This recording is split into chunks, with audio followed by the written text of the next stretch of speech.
shot. Oh, hey, we're back, guys. Welcome back to the GSL Codas. That is a sick helmet. What is Nest's helmet doing over here? We both knew immediately that's Nest's helmet. Yeah. He wears that when he controls the orc hordes. Yeah, when he's just owning in other universes. That's right. No, this universe, man. He has an underground army of orcs. Nest's going to move to take on the world. Yeah. He's like the orc leader. I saw a movie last night, Tasteless. Immortals. It's like this new movie made by the people that made 300 or something. It was... Is it good? It was terribly bad because, well, it had like really good scenes, but it was so corny. It was so corny. Why does Hollywood just makes... I knew it was going to happen. After one corny thing happened, I was like, oh, I already know this entire movie. And I played out in my head, then I watched it. You want to see corny? Watch Air Force One with Harrison Ford. That's a great movie. That movie's bad. I'm like, where's my family? Yeah, get off my plane. I haven't seen any movies in a while, actually. I only watch bad movies. In the upper left, an epic comeback. Can he keep the ball rolling? We have the one, the only Hawk. Make a hawk noise again. Sick. Huck doesn't have his hair up today. He doesn't look like a parakeet anymore. No. Again, what the Huck? In the bottom right, can he fare better than Nesty? We'll find out. His ID. Leenock. Whoa! Audience going crazy. Nerd hooligans fighting each other, the Leenock fans. Nerd hooligans. Nerd I hooligans. love it. That's great. Good work, Tasteless. Thank you. All right, so Belshire Beach Frozen Edition. It's wintertime here in Korea. It actually became winter like yesterday, just by temperature. Like all of a sudden I was walking around. It was nice, and then it got really cold. I had one of the blazers I wear when I don't. I had one of the blazers on that I wear when I am not working. Because, yes, I have many different blazers. I have my cooking blazer, my pajama blazer. And I couldn't believe how cold it was, man. It was actually freezing outside. Yeah, it really was. Hey, you got a nice new jacket, actually. I got two new jackets. You kind of look like John the Translator now. I do. Almost the same. Well, John the Translator wants to look like me. Oh, that's it. So he went back in time and bought the jacket you would have in the future? Yeah, he did, actually. He has a time travel machine, but that's how you choose Yeah, he doesn't go back in time and kill Hitler. He goes back and gets a jacket that I would have worn. Well. It looks like just very standard, normal openers for both. Huck this time choosing to actually get a cannon up. Playing a lot safer, realizing, okay, this is your chance to move on to the round of 8, Huck. You gotta do it. And it's cold outside. The probes probably have little mittens on. But they don't have hands. They probably just have socks pulled over some of their sharp ends that stick out. Oh, yeah, maybe. That's a pretty cute imagery, Artosis. Yeah, it is, kind of. Matching Zergling. Zergling has like those claws now in front, like these weird claws that just kind of stick there. I guess they hit people with them. Those would have to have socks on. Here's the thing, Artosis, is all the Zerglings are twins. They are. So here's the question: does the Queen make the Zerglings wear the same clothes? That's true. That is actually like, okay, thanks, Mama Queen. Now your kids are going to get their ass kicked in school. All right, and you made them wear turtlenecks too, matching turtlenecks. Oh, that's terrible. What is wrong with you? Yeah, that's pretty bad. You can't do that. Why would she do that? I don't know. All right, you don't love your kid. We get it, all right? But don't make them wear matching turtlenecks, all right? It's the ones that have the reindeers on them because it's Christmas. Oh, God, I know it's which like ones you're talking about. The corporatocracy of, like, Christmas has actually hit home so hard that Mom will actually just buy you, like, red Christmas stuff to wear.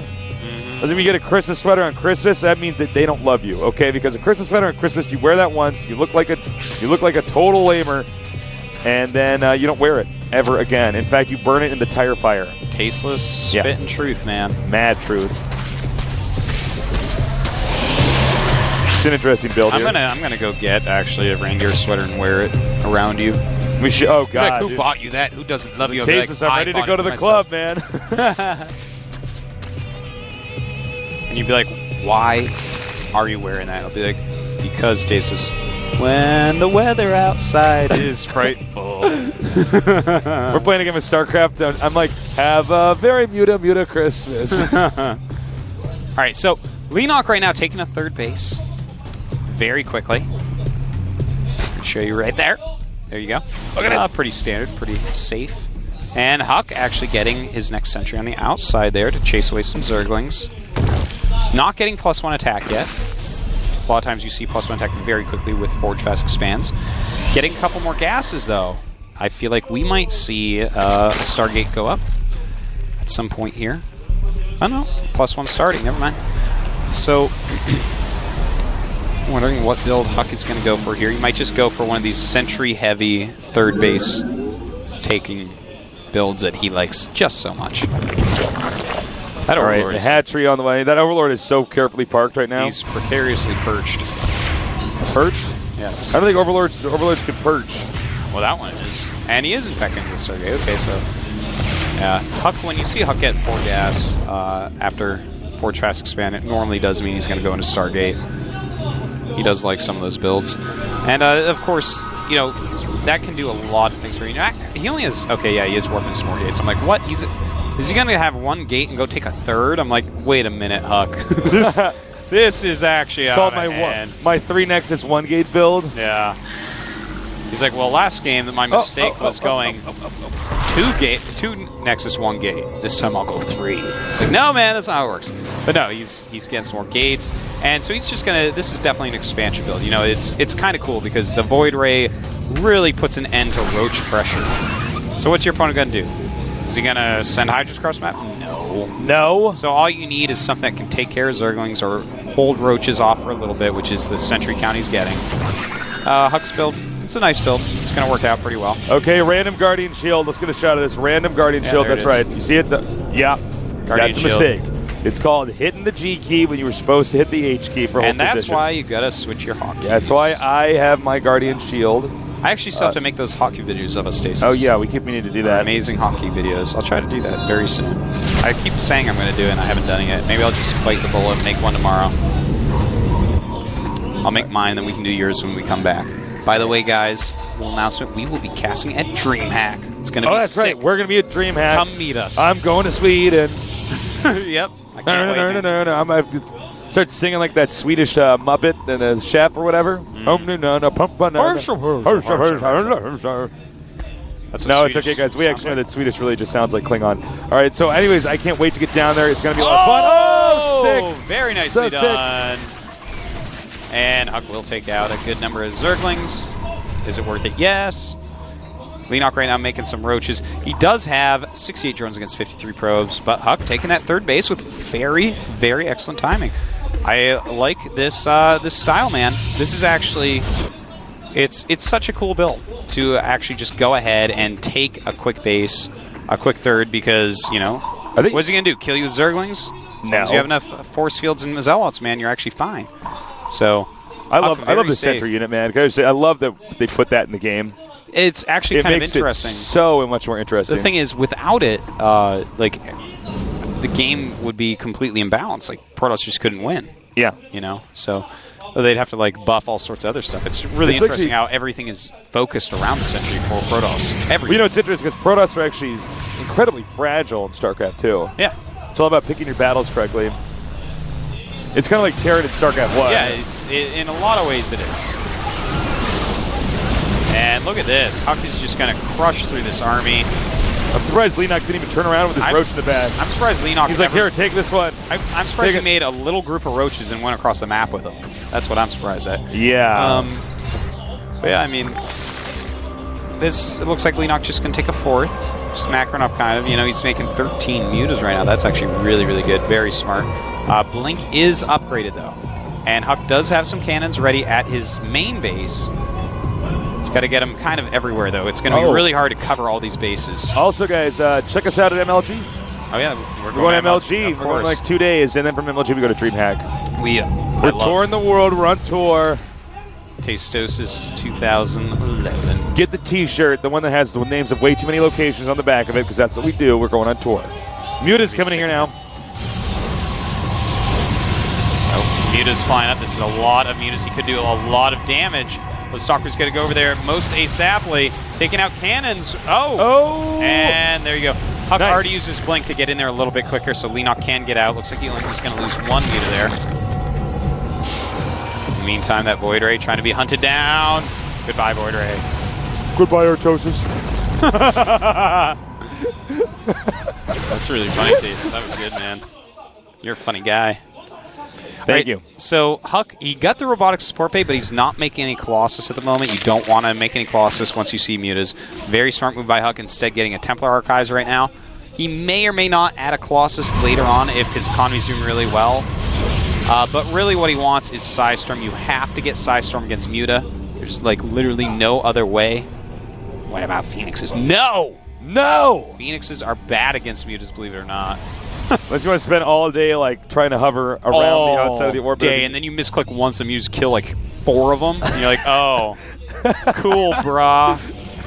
All right, so this Immortal is not such... Oh, no, it does live. I guess that it is Immortal. Run. Oh, man. This is nice force field. This is good for Leenock, though.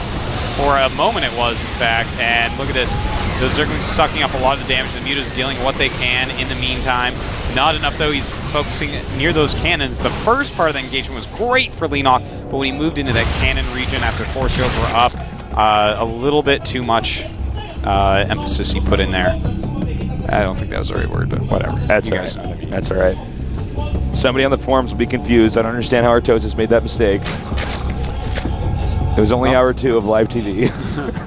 Well, we have +3 attack almost done. Psystorm almost done. Huck looking pretty sharp. He needs to push out pretty soon, by the way.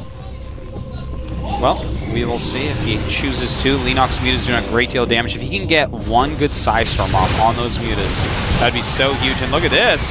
Trying to force his way through those Zerglings with terrible surface area, and in fact, they're going to be crushed in a second here by Psystorm. No, and they get in right before. And he's going to have to get out of there with the Mutas now. Doesn't actually lose that many Mutas. That was actually okay. That was okay. Leenock right now, by the way, 195. Supply against 115. He's taking 5th base. But that is fine for now. What Huck has to do, though, is get up to that maxed army and start getting really cost-efficient with Psystorms. He has 3 High Templar, so he's going to really have to use those perfectly. Maybe place them around in certain locations. 1 or 2 Psystorms on that clump of Mutas Tasteless, and they are going to be all so hurt. Oh! Whoa. Wow. We caught the tail end of that action, but nice. Some more blinkage. And actually, Leenock decides, wait a minute, I have a lot of Mutas here. I can just kill that, yeah. He has a lot of damaged Mutas, though, and as the Archons pop out, he does, in fact, run. I don't know if Huck can win this. It's 116 supply to a max-out Zerg. Well, that's true. You know, he's focusing so heavily on Mutas and Lings that Huck can get super cost-efficient. Where are his High Templars? He has like 1 right now. But here we go. A lot of Lings coming in, using those Zealots to hold him off for a moment. He's got to get more Psystorms off on the Mutas. The thing is, if he just keeps attacking like this, what you want to do is try your best to Psystorm the Mutas as opposed to the Lings. If you can get like 1 off on the Mutas, they become so fragile that you can actually start to put on pressure. That they can't really harass much anymore. So Huck trying to hit that max. He's at 150.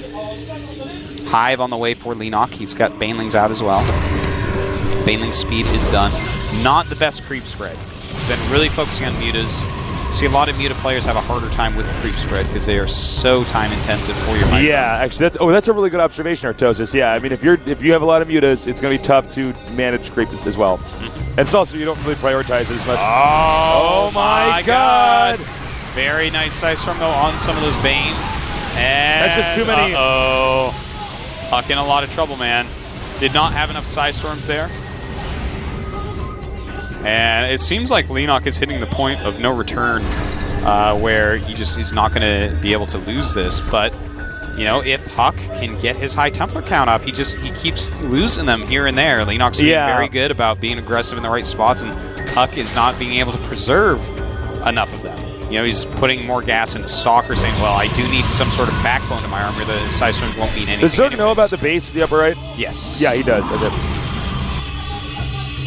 How many Mutas is that? A gaggle. It's 36. 36 Mutas? That's a lot of Mutas, man. They have +2 attack as well. And now everything dies. Okay, Nexus canceled. So, you know, Huck in this very, very hard spot. You know, what I feel like he needs to do is put a few High Templars at each location and then move the bulk of his army somewhere in the middle. Oh, try to shit. take that forward. Oh, excuse me. I just heard something gas. That's all right, Tasteless. Sorry, guys. It showed. Oh, my God. Banelig's hitting I didn't the see High the Templars. storm coming. All right. That was actually really funny. It shows you Tasteless was even caught off guard there. Yeah. But yeah, that was he lost his High Templars again, though, which is an issue. This is an ongoing issue here. And, well, oh, man. those are +3 Blink Stalkers, man. He's got to be careful. A little bit dangerous. That's quite a trade, you know. Mutalisks, of course, worth more than the Stalkers. Huck right now just trying to do it without any spellcasters there. In fact, Leenock going for the counterattack. That High Templar does not have energy. He's got to target it down before it does. See, this is the danger about Mutalisks is that you can just always counterattack. Always counterattack. Yeah. Archons are out here, though. Yeah, Archon's pretty And I don't good. think Leenock's very focused on his big ball of mutas. Yeah, you know, though, he has a lot of Stalkers out there taking down this base. That makes Huck's attack a little bit all in. He's not going to have a very easy time recovering if this attack doesn't kill. Leenock, does he just want to do a complete base trade, or does he want to turn around and try to eliminate that army? I don't know. And stabilize. Now, why is Huck not going for the base over here at the bottom left? You know, he may want to deal even more damage, get to where all the hatcheries are in the tech as well. He's pretty far behind here. You know, if Leenock has one mining base with just one hatchery left and no tech, then that's not a huge deal. Yeah, I mean, tech is the most important for Zerg. If they lose all their tech, they're just so behind. Huck has joined up with the rest of his forces with those Stalkers, and now he has to make a hard decision. Do I just warp in a bunch of units and go all in? Or do I try making another Nexus? And the sad part is, for him, Leenock is already making that the Broodlords. So the answer is you have to all in right now. That's just it. Yeah. That's what you got to do, man. Leenock even has those Zerglings up there with their +3 melee. Makes Huck turn around. Not good for Huck. Turning around just buys Leenock more time. And, you know, Leenock going to have a lot of Broodlords, a lot of Mutas, a lot of Lings, a lot of Banelings, and he's even bringing 4 full energy Queens. So he is going to try to end this. And 3 Infestors with 5 more on the way. This is pretty sick. If he micros this correctly, it's going to be almost impossible for Huck. Huck right now, High Templar count at only 2. Ouch. Sheesh. All right. But I have to say, this is one of these games where Huck was like 100 supply behind and actually managed to come back. It's pretty impressive. Yeah, he's playing a pretty good game right now. And what are the minerals looking like at the bottom of the expansion before this battle happens? He's got plenty. Okay. But, you know, supplies are pretty even. The thing is, the unit combination of Leenock is superior. So we'll see if he can make his dreams come true, Tasteless. Oh, sick Blinken. 2 free Broodlords. 2 Broodlords for the price of none, Tasteless. That is what we just saw. That was awesome. He might actually not be able to attack now. You can't really do much with 3 Broodlords. No, that's true, man. 3 Broodlords are not so scary. And Huck actually, that was like such an important moment in this game. That was really, really important. And now Huck is going to, his Nexus finishes, and he's going to start mining again. And he's getting an Archon. Suddenly he has 6 High Templars. That is just so different. In fact, he's going to, if both these players micro perfectly, Huck wins the battle. Before he didn't, now he does. And a lot of that was catching those 2 broods. No, okay. He's not going to blink. Well, he can't blink, Tasteless, or the game will be over. Oh, my God. I like what you did there, Artosis. Thanks. All right. You know, if this game goes on for a long period of time, Huck can win because the Zerg's going to mine out more parts of the map. I think Huck is going to win, in fact. He's got enough High Templars now. This is what you need, man. He's got +3. He's got a lot of High Templars. And here we go. Size Storms. Okay, some transfuses going off. Don't forget, Queen does have transfuse. Of course, there is feedback, but only so much energy. And, oh my God, man. Targeting down a High Templar. Beautiful move right there. Missed the Size Storm. Yeah, those are somewhat wasted Size Storms. And here we go. Oh, and Leenock doing a great job dodging everything right now. In fact, Leenock really out-microing Huck at the moment. The Size Storm's not doing nearly as much as he needs them to. He's going to ditch it. Uh-oh's tasteless. I don't think this is a good idea. He just lost a very important part of his army. He lost all his spellcasters. All he has left is the Stalkers. He's actually just going to try to run after he gets his hatchery. Well, it's not going to work out, because there you go. A lot of fungal growths. Oh, my God. And that is it, man. That's it. You know, when he had 8, 9 Psy Storms maybe, and none of them really hit. He got some of his High Templars sniped. He was too focused on killing the hatchery instead of the army. That was an army kill situation. Yeah. All you have to do is remove that super expensive army of Leenox, and you can take it. You know, I can't say I totally blame him. It is stressful when you're kind of trapped in a corner and Broodlords are coming at you, because they can just continuously do damage to you. And no, I mean, these are high-level, reasonable mistakes that we're seeing. There's no question about it. But right now, Huck has remade some of his High Templars, but is it enough? The one thing we can say is that Leenock is not really mining right now. He's got to remake that base that got sniped, but his army is really scary right now. It's really scary. How many High Templars does Huck have? Huck has 5. With the trees here, this is a pretty good angle, too. Yes, it really, really is. Like, that's hard to blink pretty in there, man. sick, yeah. And Huck actually losing an Archon. Is he going to give it up? Yeah, I think he is. I think he actually realizes that this is a hard spot, man. How are you supposed to actually attack into this? Uh-oh, and fungal growth's going down. There we go, those Psy Storms. Some nice feedbacks as well, but too much like Zerg stuff. That's going to be GG, I think. He's going to move in here and wipe out everything.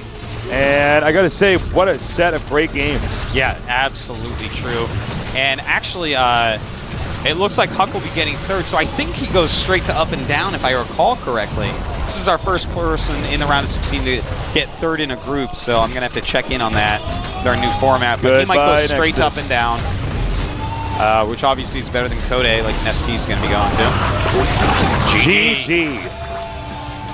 That was a great game. That was a great, great game. And Leenock is a happy nerd. Leenock with the round 8, man. This kid has been working hard for a very long time. Very happy to see him move on, but of course we are all sad that Huck is right now not in Code S. And you can see Huck's obviously very frustrated. Here comes Leenock. The future of Zerg.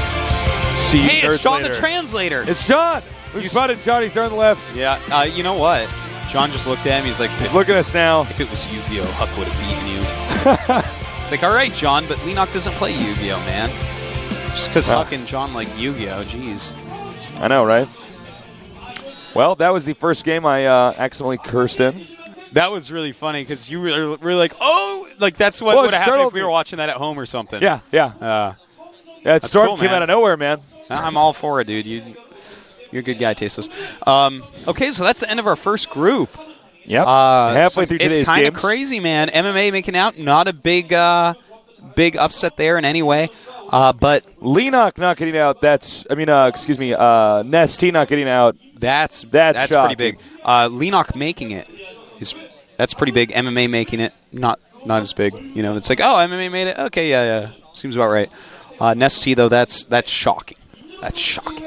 And I've really been thinking about it because that game was so wrong. Nest versus Huck. I think I was talking with Wolf. It might be an ego thing. He was just like, well, LOL. He detonated a bunch of his when he for free. He pissed away 25 banelings.